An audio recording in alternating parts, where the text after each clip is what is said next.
Yo guys, what is going on? Got a LordKnightmon deck profile for you guys for the BT7 format. I still think this deck, despite it not being in its prime, it was a really strong contender for the BT5 format. But I still think it has a lot of things going for it and a lot of cool things. It can do lots of DP reduction, lots of spamming the board. So honestly, even against the hybrid decks, I still think that this deck can compete. So if you're looking for a yellow deck that is not necessarily yellow hybrid, well, I've got a list for you. So let's go ahead and get into it. So for the Digi-Eggs, I'm just playing 4 copies of Upamon. Yes, I'm not playing Pikmon actually.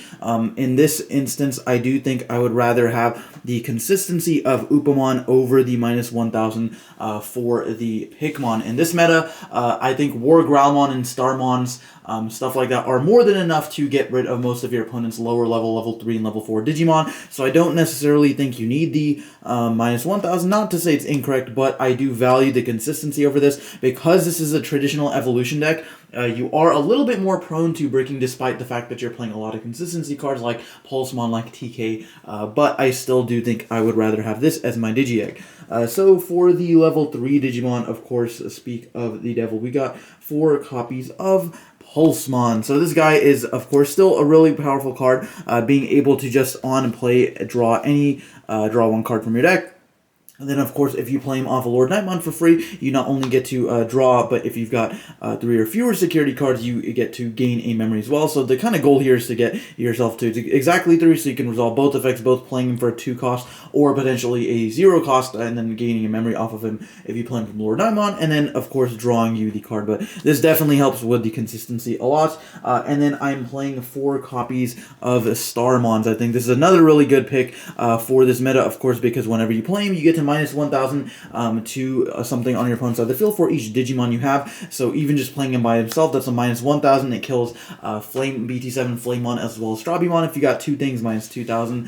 It can get over Bokomon and stuff like that. Gazimon, as well as your, just any Floodgate rookies that your opponent might have on the field that you want to get rid of. I think this is a very, very valuable card in this meta, especially pairing it with Knightmon as well as LordKnightmon. And then for the other level 3s, yellow just has so many good level 3s that I think I had to cut down a little bit, playing 3 copies of Bushi Agumon. Now, I definitely think this card is good enough to play 4 of. I just, specifically for space purposes, I cut this down to 1, because I still wanted to keep the count of Pulsemon and Starmons to 4 each. But I think you have a lot of ways to finish off your opponent, and Bushi is no exception. Being able to go Blinding Ray Bushi, or just playing this off LordKnightmon, essentially getting 2 checks is really essential this meta, especially because there are not too many ways you can get punished aside from hitting like a Schwartz-Lazarus and security if you're playing against the yellow deck, but most other decks do not have very powerful security cards currently, of course, as far as like removal goes, okay? So then for the other level 3s, playing 2 copies of your Floodgate rookie Cutemon. So I definitely think this is one of the best rookies to have in any yellow deck, this format. If you're playing with side deck rules, this card is definitely a very, very valuable card to side. You could even side 2 extra copies, but this allows you to stop your opponent from reducing Digivolve cost, so no 1 cost ultimates for them. No Rhino Kabuterimon, no Beowulfmon, no Jet Sylphie. Now they can still go into those cards, but they still have to evolve for the total 3 cost, which definitely slows them down a little bit. So I think this card is very, very valuable. Also stops like the Digisorption mechanic too, against green as well. So Cutemon, very, very valuable. And then for the last 2 rookies, playing 1 copy of Salamon as well as 1 copy of Patamon. I was originally playing 2 Salamon, but I do like the fact that he's an on-play effect. So sometimes if you just play this for 4, if you've got enough memory, or if you've got LordKnightmon, you can play him on and get his recovery immediately. Whereas Salamon, if you play this off LordKnightmon, you do have to wait a turn because you got to attack with him or wait for him to be deleted. But both of these I think are very, very good utility. So that's kind of the goal of this deck. It's just having a lot of good toolboxy yellow rookies and being able to spam them on the board. So that is it for the level 3 Digimon. For the level 4 Digimon, I am playing, first of all, 4 copies of Apemon, the big monkey. So this guy is a 2-drop, 8,000 level 4 Digimon. He is very, very powerful, strong enough to swing over most level 4s and 5s in the game, swinging over a Beowulf, Jet Sylphie, etc. I think this card is very valuable in this deck because it allows you to make plays early on if you are not drawing your ultimates or your megas. If you don't have a full evolution line, you can go into this and still swing at your opponent's security, potentially getting a drop off of Upamon, and then or just swinging over your opponent's Digimon, preventing them from gaming you that much earlier. So I think it is very valuable.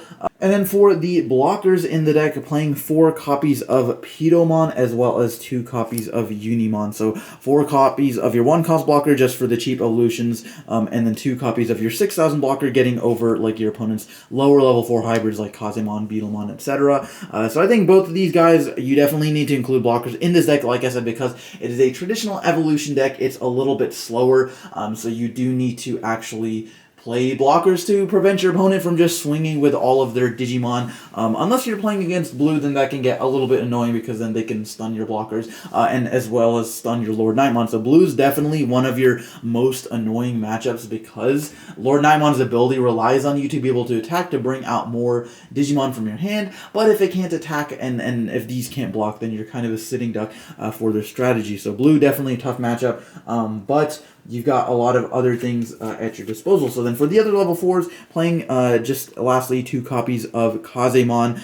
Because you are playing TK in this deck, this helps you just go into a finisher for a game. Plus, it's your cheapest level 4, including like Unimon. These guys are 5 cost, so at the very least, maybe if your opponent starts off with like a Davis or a TK or something, you just play this and pass turn back to them without using too much memory, and then go into a level 5 from there. But that is it for the level 4s. And then for the level 5s, of course, playing 4 copies of the homie Knightmon. So this guy on play, delete one of your, basically delete something with 4,000 lower DB, but minus 4,000 to something on your opponent's side of the field. So this is great for, like I said, getting rid of your opponent's rookies. And then, of course, being able to play this off of LordKnightmon for free is still such a broken interaction. We saw in the BT5 meta that Knightmon plus Slash was like the best combo in the game. And now, even though I'm not playing Slash in this deck, you can still minus 4,000 to something and then go into like a Dynasmon or something off of this, and then being able to recover off of that is really, really crazy. So Knightmon, still the best thing to bring out off of LordKnightmon. And then for the other level 5s, just playing 4 copies of War Growlmon. So I omitted the Andromon from this list. You could definitely put her in if you want to play Andromon. I'd probably cut 1 to 2 of the War Growlmon, but I think this is very, very important for getting rid of your Bokomons on your opponent's side of the field, as well as the Nemons that people are starting to play now. Bokomon is just such a powerful card that, like, not only the search is good, but you want to get rid of it as soon as possible so that your opponent just doesn't get like a plus a million memory for it and be able to evolve for free, because that's how they out-tempo you, and they're already playing a quick deck because most decks are playing like hybrid stuff, so they can finish you off pretty easily. So this is very essential for getting rid of those. It also helps you swing over like the your opponent's level 5s, because you can minus 4,000 on like a Jet Sylphie or something and attack over because War Growlmon's only 7,000. It also helps you get rid of like your opponent's like suspended, like if you're playing against green, they got an Ancient Beetlemon, you can minus 4,000 and go into like LordKnightmon and attack over it. So there's definitely a lot of utility to be had with this, and then plus like a Starmons is like minus 6,000 on anything, so you can do some serious damage with the War Growlmon. So that is it for the level 5s, and then for the level 6s, of course, 4 copies of the Crusader herself, 4 copies of LordKnightmon. So we've got 2 really amazing effects, still really powerful in this meta, being able to, 1, boost yourself to plus 1,000 for each other Digimon on your side of the field, including, like, not including yourself, but just, like, every other Digimon. So if you've got, like, 2 Digimon on field, aside from LordKnightmon, that's, like, 13,000 already. So you can, it's pretty hard to get rid of, especially because, like, your biggest competition in, like, yellow matches is, like, Dynasmon, who's 12,000, and then, like, Ancient Beetlemon, who's 13,000, maybe Ancient Greymon, 13,000. Of course, if your opponent's playing Atomic Inferno, that's another story, but Atomic Inferno aside, this this can help you wall up pretty nicely. And then, of course, being able to tutor out any of your level 3 yellow Digimon, as well as any warrior from your hand. So that includes like Knightmon. So any of your Knightmons or any of your yellow level 3s that we talked about earlier. So Pulsemon for draw, Starmons to minus something,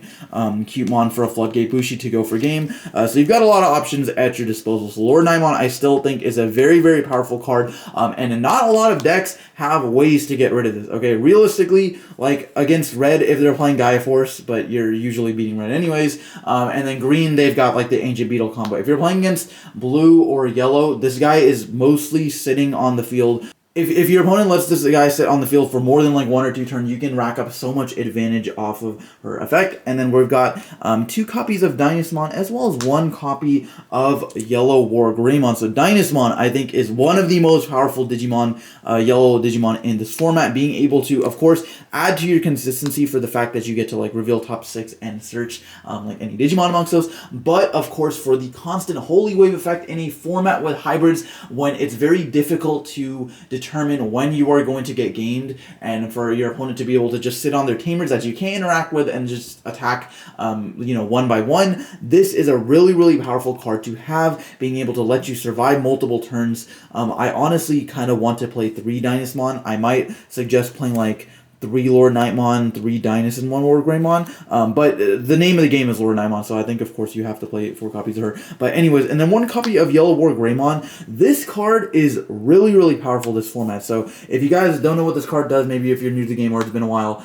this card on attack, you get to once per turn, add the top card of your security to your hand, and then if you do, you get to unsuspend Wargreymon and then minus 6,000 on something. So the minus 6,000 is a pretty decent threshold. It doesn't get rid of most level 5s, but it does get rid of any 4s or lower. So maybe, like I said, Floodgate Rookie or any of your opponent's hybrid level 4s, Zephyrmon, Korikakumon, etc. So being able to get rid of a threat, and then attacking twice, just having that extra aggression against hybrid decks. If they stun it with blue next turn, okay, you already got plenty of value off of that. So being able to not only add a card to your hand, get rid of something, and then attack twice, that is just a 3 for 3 fantastic card all overall. So Yellow Wargreymon cannot say enough good things about this card, but it is just easy to burn yourself out with that card, so you got to be careful for sure. But then lastly, for the Digimon, just playing 1 copy of Chaosmon Valdrarm, again, because 7,000 is a good threshold. This acts like a mini Schwartz Lazart's, being able to just delete any 2 of your opponent's Digimon for the most part, since not a lot of decks are playing like the 1-stack decks like green and like traditional evolution decks. So this is just really good overall. And then for the other cards, just playing 3 copies of your Tamer TK Takaishi, being able to, of course, search any of your yellow cards and getting yourself at 3 memory every single turn, which is really, really important in this format, especially in a format where there are so many low-cost cards where decks can choke you very, very easily. So then for the option cards, just playing 2 copies of Wyvern's Breath to have in security, 1 copy of Reinforcing Memory Boost, and 1 copy of Blinding Ray. This was originally a second Blinding Ray, but I opted for this just because it's another consistency card, and then it just helps you recover more, of course, because sometimes, like I said, with Wargreymon, with Dynasmon, etc., you are sometimes burning through your security pretty fast, especially, of course, because of Blinding Ray. So I didn't want to play too many copies of Blinding Ray, but I did want another way to just like gain memory and not be able to, like, being choked.